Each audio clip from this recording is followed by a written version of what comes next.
Well, I'll begin with a word of prayer here, if I can get up here.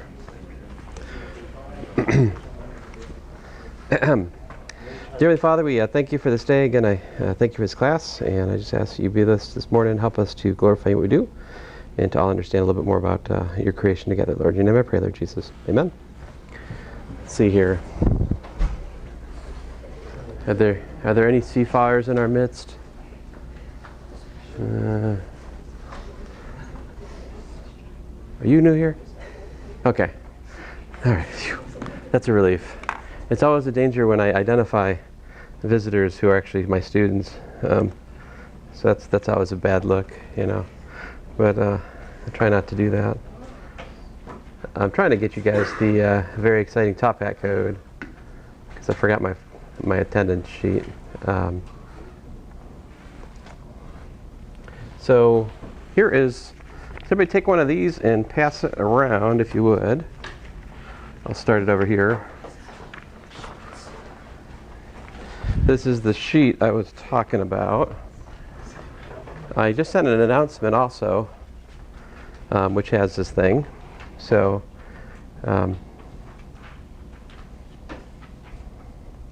basically we're currently in the process of working to understand everything on that sheet and then some. Let's see here, 8489 apparently.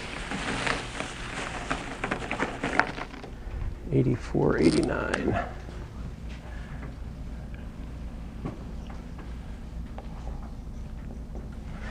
Okay, so let me begin by reminding you guys that we have y as a function of s, right, is equal to the integral from 0 to infinity of e to the minus st times y, which is a function of t, right, dt. And so we can try to put this thing away.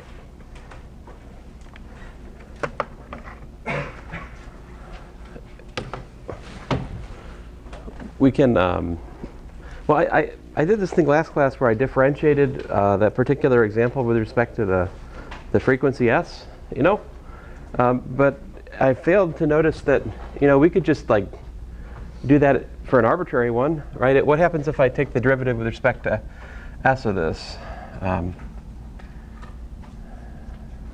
So I'll use I mean, that's kind of bothering me. I mean, I'm really taking the partial. I'll just use, fine, the book uses notations, I'll use it. dy ds is equal to, so we can pass the derivative inside the integral because it's not the derivative with respect to the integration variable, but the parameter. And so we're going to have integral from 0 to infinity of like dds of e to the minus st. Notice that y is independent of s, so we just put that over there, right? And what happens with this derivative? Well, this just gives me, you know, e to the minus st times the derivative with respect to s of minus st, right?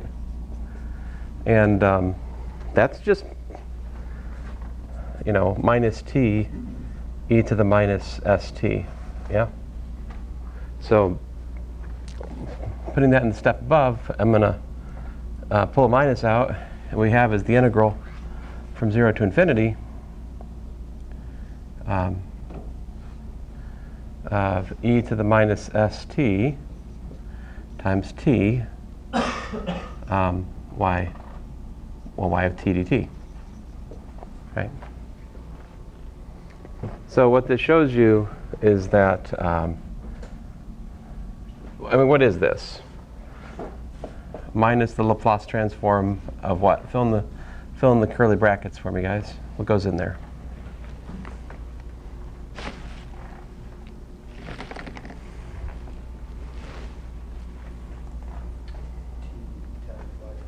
Yeah, t times y. Yeah, t times y of t. That's right. Because that's what we're integrating against the exponential there. And there's a minus outside, of course. So let me just clean this up and drop some of the t dependence. So what we've just shown is that the Laplace transform of t, and I'm going to change from y to a function f, okay? So the Laplace transform of t times f of s is equal to minus, d big F ds. Or if you like, I could write it out kind of obnoxiously, minus dds of the Laplace transform of f. I don't really, fine. This is why we like the big F notation, is because it's just more natural for certain equations like this one, right? And if I can do this once, I can do it again, right? So, like, what's the Laplace transform of t squared times f? Well, it's, that's the Laplace transform of t times tf, right? Which is minus dds of the Laplace transform of tf of s, right? Which, applying the rule we just worked out, is minus 1 squared d squared ds squared, the Laplace transform of f of s, yeah?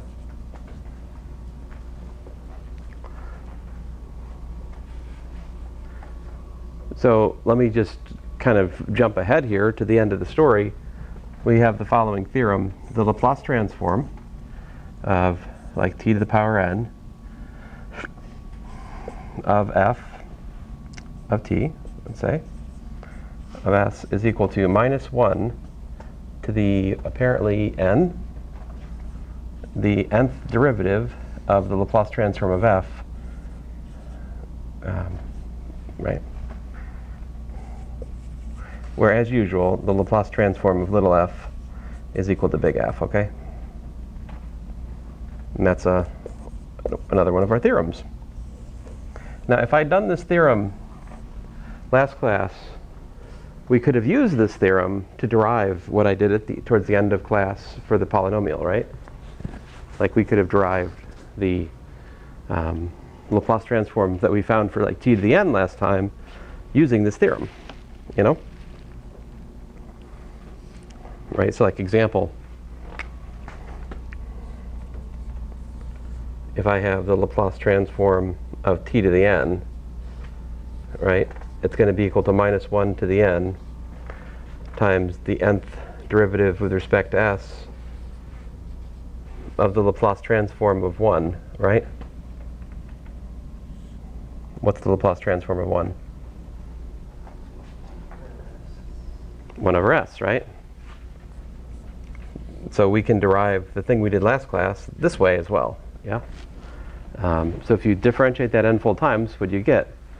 Well, you end up getting minus 1 to the n times n factorial divided by, s to the n plus 1, I believe.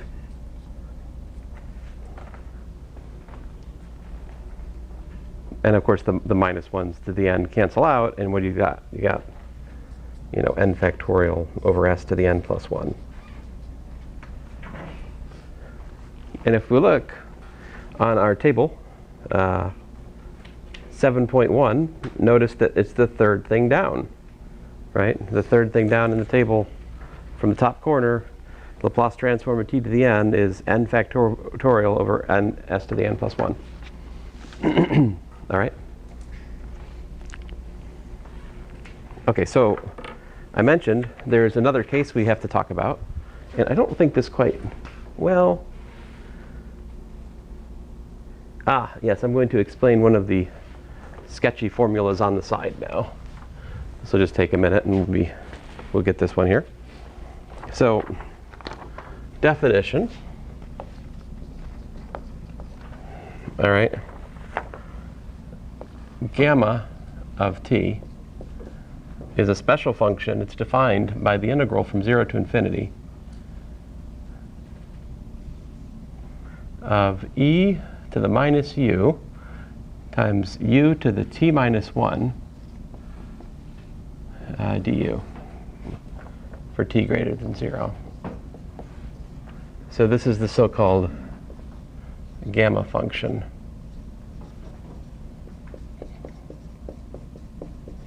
All right, this function was introduced by Euler in the, let's see, 18th century, so like a while ago. And it's an interesting function. If you look at gamma of t plus 1, all right, what you get is the integral from 0 to infinity of e to the minus u times u to the t plus 1 minus 1, which is what? Just u to the t, right?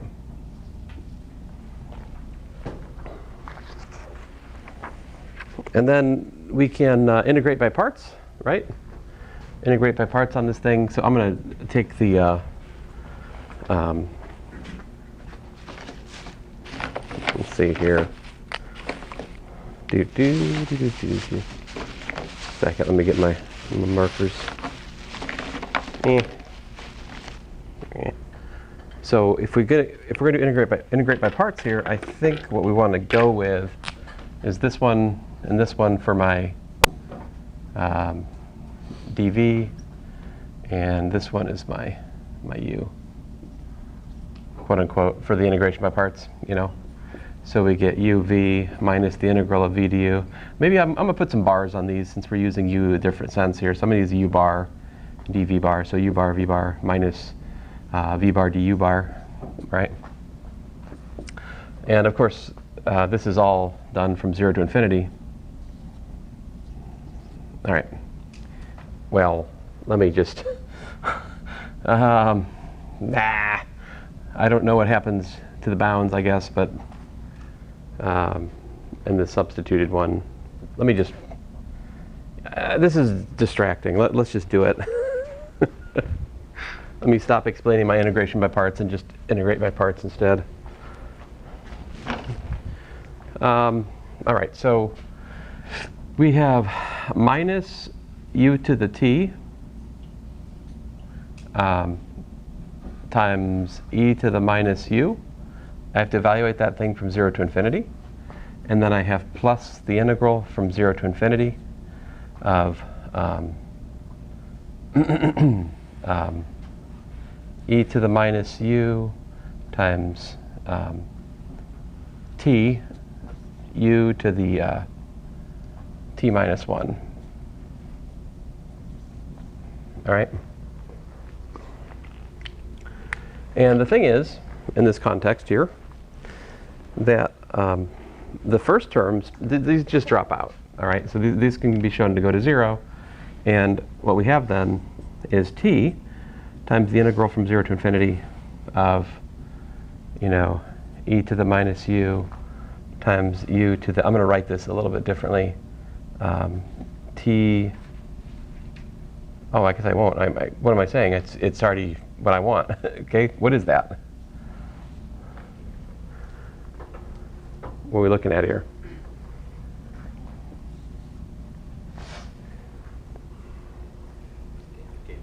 Gamma of t, right? So we've got t gamma of t, right? And so you can also check and calculate that gamma of 1 is equal to 1, and also gamma of 2 turns out it's equal to 1. And so you put all this together, and what you've got is that gamma of n plus 1 is equal to n factorial.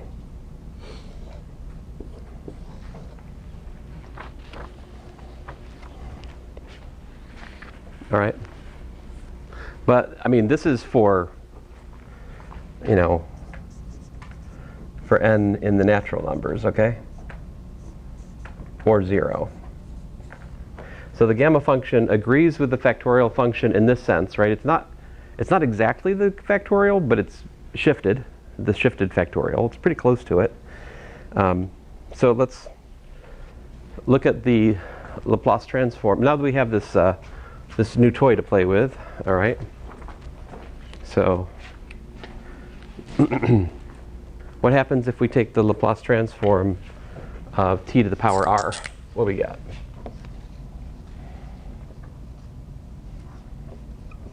Well, we've got the integral from 0 to infinity, right? E to the minus st times t to the power r dt.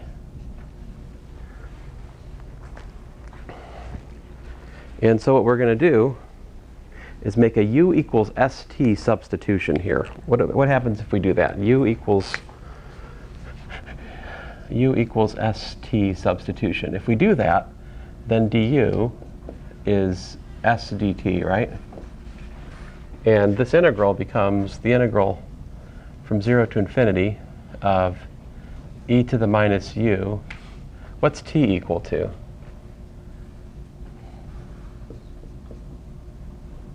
U what? Yeah, u over s. So we've got u over s to the power r. And by the way, here r I'm assuming is like r is a real number. Oh, let's say it's positive real. Okay. I think that's necessary here. Yeah. So u over s to the r. My dt is what? Du over s. And notice that I think I don't have to change the bounds either. If t is equal to 0, u is equal to 0, right? And provided s is positive, if t is equal to infinity, u is equal to infinity. So the bounds maintain under the substitution. Nothing happens there. Nothing to see there. And so what you got here is 1 over s to the r plus 1 times the integral from 0 to infinity of e to the minus u times u to the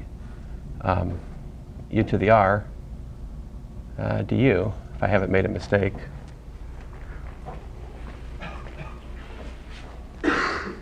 Right? But maybe let me just one more kind of small algebra thing, make sure we all understand. So u to the r is u to the r plus 1 minus 1, right? So with that small adjustment, it should be clear that this is the gamma function of what?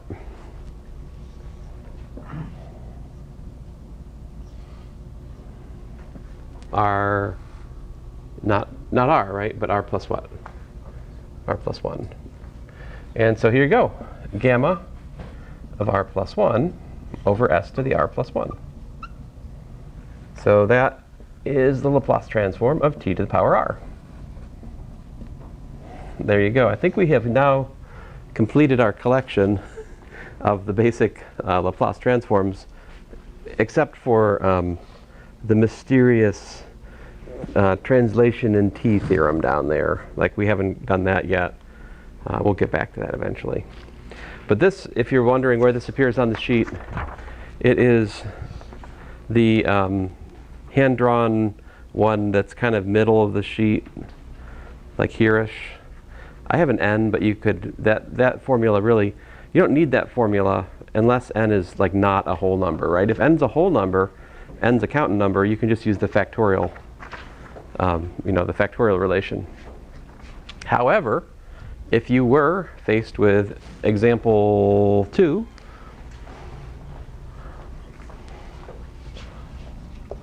suppose you want to calculate the Laplace transform of the square root of t. Right? Well, that's the Laplace transform of t to the 1/2, right? And so what's that equal to? Apparently, gamma of what? 1/2 plus 1, 3/2, right? Gamma of 3/2 divided by what? S to the 3/2 power.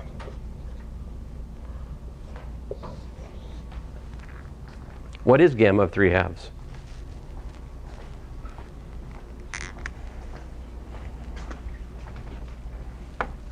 I mean, I don't know. Do you know? Could you make an estimate based on stuff you know? Like, let's think about it. We know that gamma of n plus 1, right, is equal to n factorial. That's the relation between the gamma function and the factorial function, right? So if I'm looking at gamma of 1/2 plus 1 it's kind of sort of like 1 factorial, right? So intuitively speaking, this number ought to be something. It should be somewhat close to 1, right? But we also know that, you know, on the one hand, we got 1 factorial equals to 1. We've got 2 factorial is equal to 2. So my guess is that this is like 1.6. I mean, I don't know. Let's calculate it. How do you calculate it? I think the good answer to that would be use technology. If the calculators are all evil and such, right? If we're in the robot holocaust, that sort of thing, you know, so you can't trust them, then I would recommend that you remind yourself that you know the Maclaurin series expansion for the exponential function, and as such you can calculate the integral which defines the gamma function to arbitrary precision, you know, which is good news. So you don't have to rely on some robot who's possibly evil. Let's see here. So I'm just gonna try put gamma of 3 halves, right? Or is it I forgot, it's 3 halves or 1/2 we're looking at? 3 halves, right? So according to Wolfram alpha, which at the moment, oh man, I failed. I got the estimate wrong. It's 0.866, well, 0.8658 if you want 4 digits. So obviously my idea about estimating it was like off. So sad.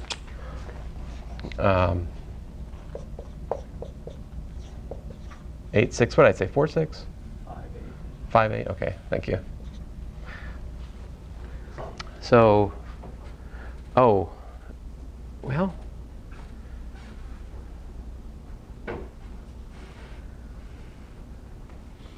okay. I guess this is closer to t to the 1 than it is to t to the 2, isn't it?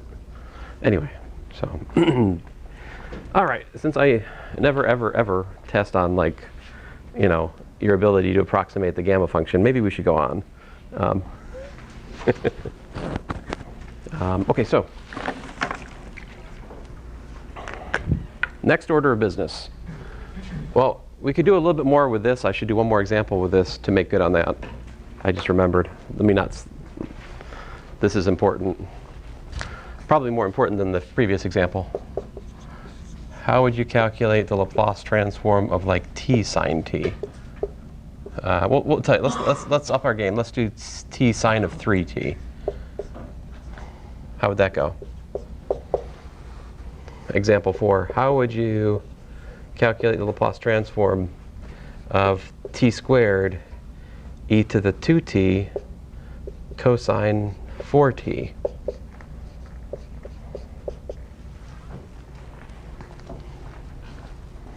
You guys work those out while I'm erasing the board.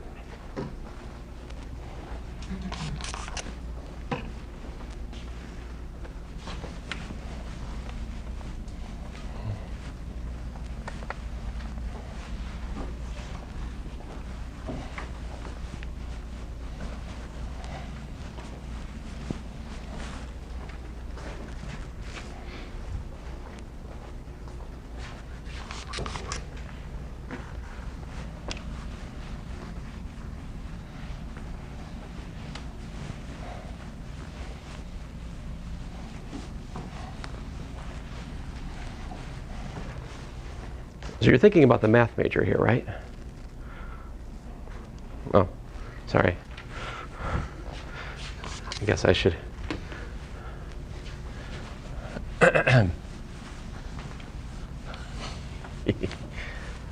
So my son has been watching over my YouTube channel, and he says that the MAGA ones, they're like the one from here. I think it's 800 views now. with no signs of stopping. I think it'll be funny after a month or two if like my most viewed videos are from here. The stupid hat. Like math, no one cares. You wear a hat. Oh, whatever. Anyway, I mean it's a good hat. But anyway, DDS.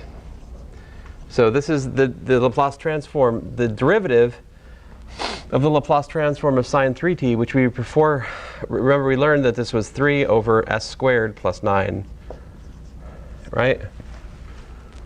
So that's what it is, and you just have to differentiate it. And in this case, that gives us, 2s over s squared plus 9 quantity squared, okay? And so there you go. The t squared is, more troublesome, because this means that we've got to do the second derivative, right? And worse yet, what did I do to us? E to the 2t cosine 4t, what's that? That is s minus 2 divided by s minus 2 squared plus 16, right?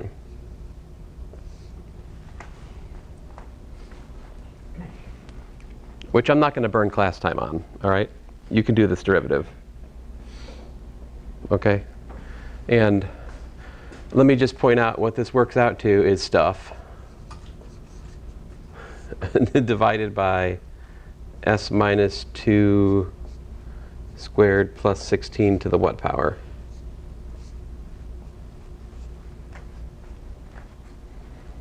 Like, what's the highest power you can get? If you differentiate this once, it becomes, it goes from being the minus 1 power to the minus 2 to the minus 3. Right, that's what it's going to work out to. But you guys can find the details there. Okay, so let us begin the program of how to calculate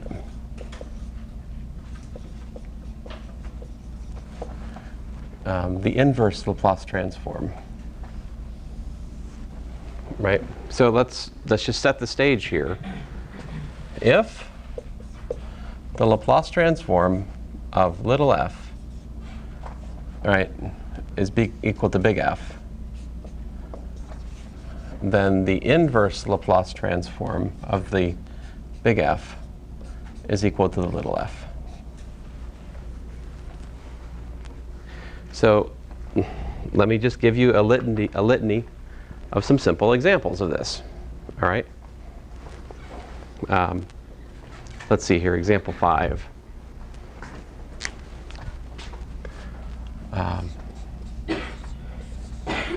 So we know the Laplace transform of 1 is 1 over s, right?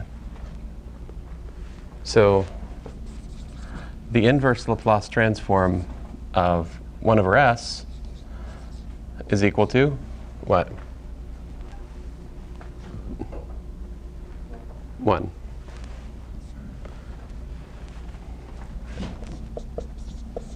We know the Laplace transform of cosine of t, and this time I'm going to add the s dependence here, because it actually starts to be important. So we've got s over s squared plus 1, right?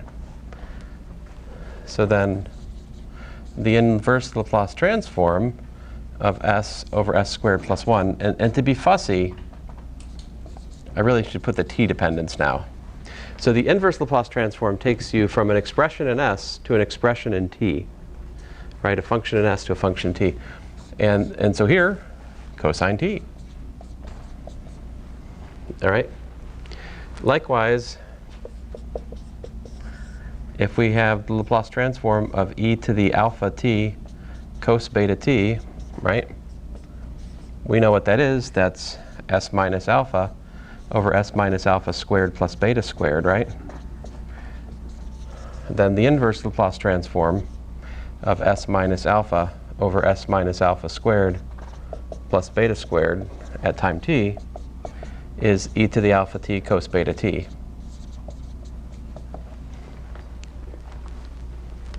And likewise, we also have the Laplace transform of e to the alpha t sine beta t, right, of s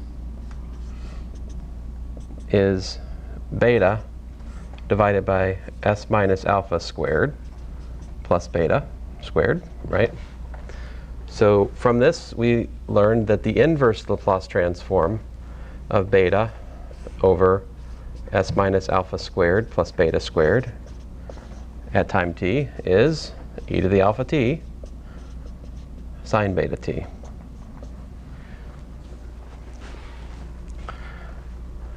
Example 9. We know that the Laplace transform of t to the n of s is equal to, what is it, n factorial over s to the n plus 1. Did I remember it right? I think so.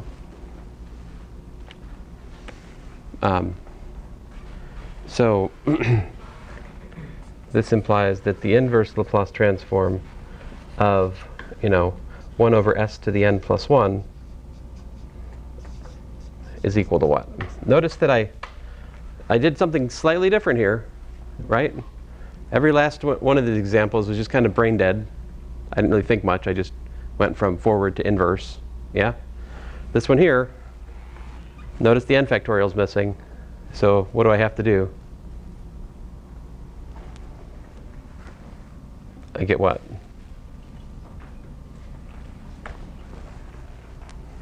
I mean, fine, I'll do a step. If I had an n factorial here, I'd have t to the n, right? So what I really want is a formula for, without the n factorial over there, I want the formula for 1 over s to the n, let's say, instead of using n, let me put a k here. 1 over s to the power k. What's the formula here?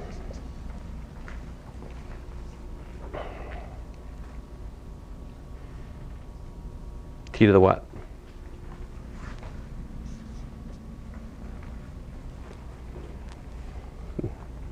So I'm putting k equals to n plus 1, right? So n is k minus 1. And I divide by n factorial, so divided by k minus 1 factorial, I believe. Is there a question? I keep hearing whispering in here. So, so that's that. All right. Let's see. Where's that on your sheet? Well,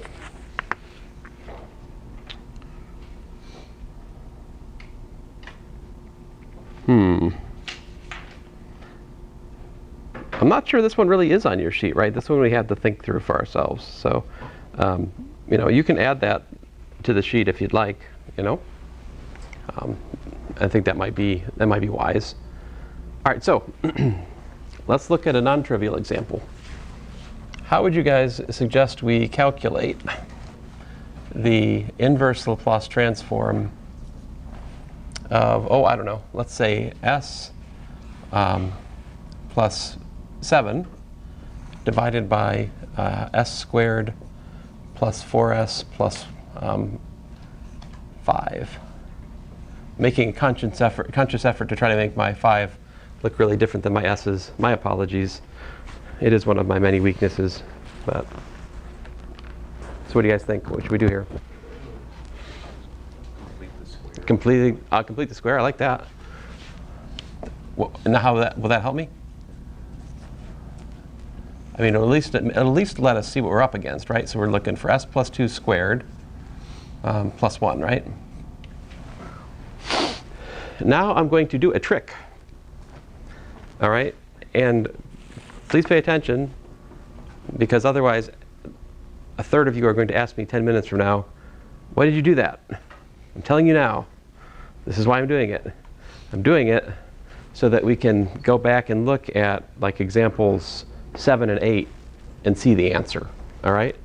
So in fact, I'm looking at examples 7 and 8. I'm looking at 7 and 8. Examples 7 and 8 are showing me the path. I need things that are these forms. Right? I need things that have an s plus 2, right? So how do you make an s plus 2 appear? Well, you add 2. All right? But if you do that, you have to subtract 2. All right? That's the trick. Why did I do that particular one? Because I've got s plus 2 downstairs. And so what we're looking at then is the inverse Laplace transform of s plus 2 over s plus 2 squared plus 1. That's supposed to be a t over here, guys. Let me do that. And 7 minus 2 is, oh man, it's a 5 again, rats. But guess what? Good news. The inverse Laplace transform is linear. So we can break it up like this. I haven't proved that, I guess, but hope you guys will believe me, right? I hope. And technically, I can pull, let me pull that 5 out.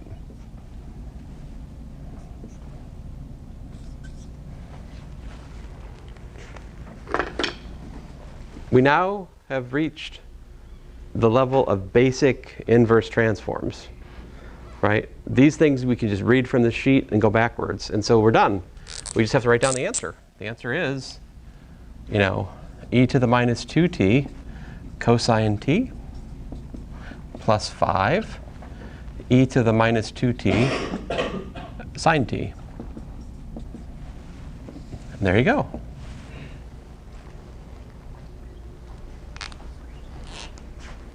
So you gotta watch this material. It kind of goes from being like just these. I mean, I feel like these ones over here are kind of brain dead, right? And then we get to example 10, and all of a sudden I'm doing something that's a little bit more sneaky. Let me try another one of these. Almost the same example, a little bit different. Inverse Laplace transform of, oh, I don't know, 3s. Plus, 47, of course. And s squared minus, let us say 6s plus 13. I like that. That's a good one. Want to calculate the inverse Laplace transform of this character here. All right? So what do we do?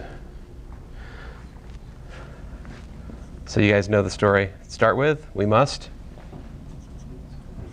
complete the square. So downstairs we've got an s minus 3 quantity squared plus 4.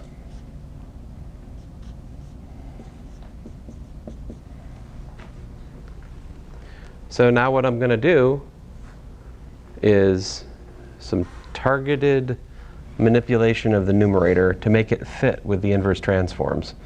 So let's see here. So the inverse transform. By the way, I think you might start to notice something, which is that I could just do the algebra and then take the inverse transform at the end, as opposed to writing L inverse, L inverse, L inverse, L inverse, L inverse, right? So I'm going to get out of this bad habit I'm starting to get into of writing L inverse 30 more times than I need to, right? But I'm this far in, so I'm sticking with it for the moment. I do think it makes it kind of a little bit slightly more obvious, like the thought process to do it this way, but whatever. So we've got 3 times s minus 3, right? Plus what?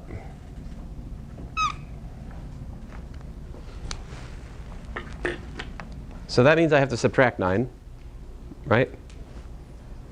I mean, I've subtracted 9 by doing that. So I have to add 9 to be fair, right? So what did you say, 56?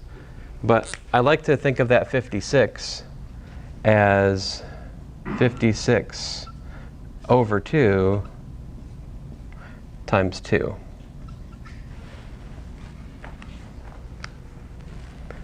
And the reason I do that is because I'm anticipating that I need that 2 there for the inverse transform. You know, if this 4 is 2 squared, right? It's just, I'll write that down just to emphasize what's going on here. All right.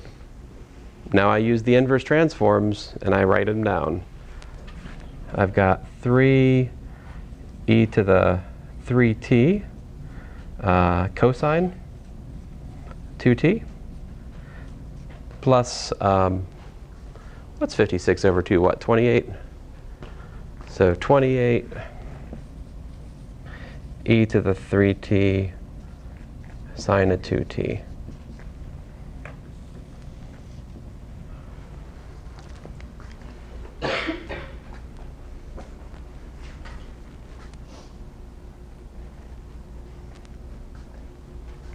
Eh? All right. Another? Yes, let's do another. What if we were up against example 12? Suppose you had, we're trying to calculate the, let me write it this way. If f of s is equal to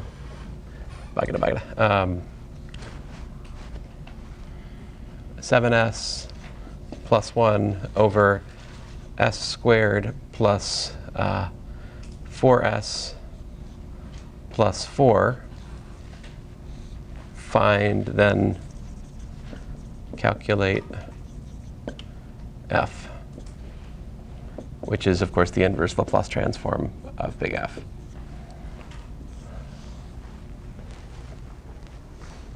So I'm going to do the algebra first, and then I'm going to take the inverse transform, okay? So as usual, first order of business, understand your enemy, right? So, see, I don't think students are enemies, so I don't try to understand them. See how that works?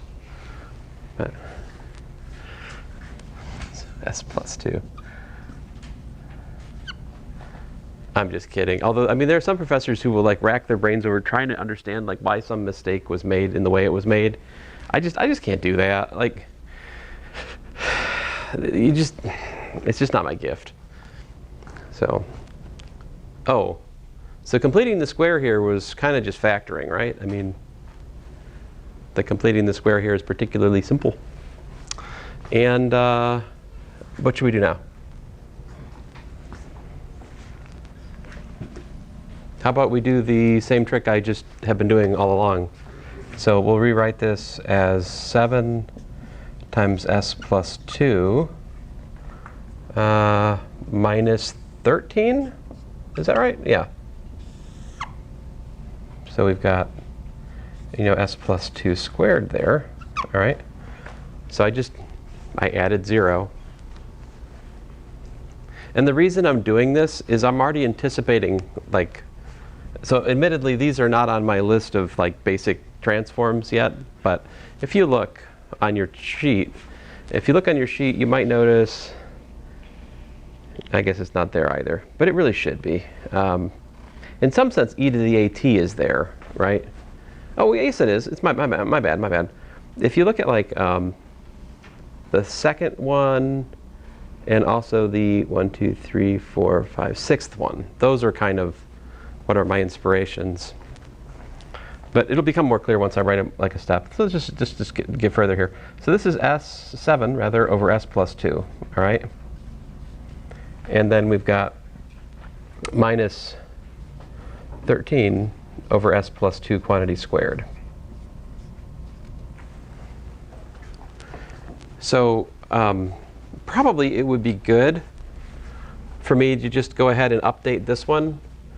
And so you notice that the inverse Laplace transform of 1 over like s minus a to the power k, right? What would it be equal to?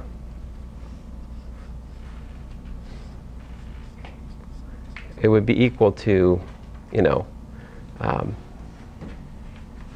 to the at times t to the k minus 1 divided by k minus 1 factorial. Okay?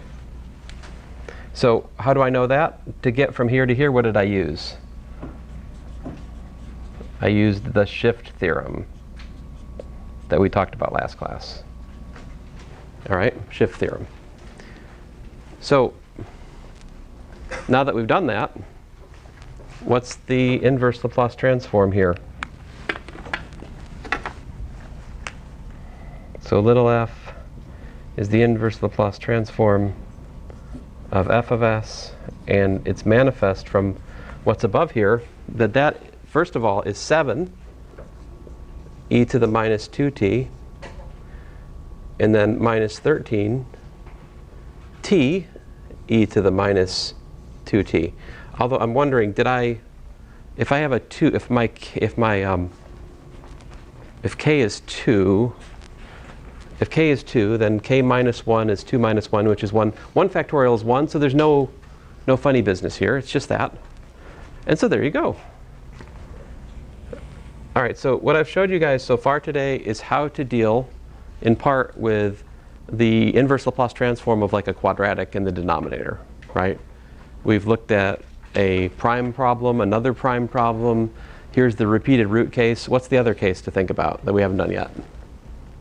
What if the quadratic has distinct real roots, right? So we'll look at that next class. All right, but anyway, that's it for today. So thanks, guys.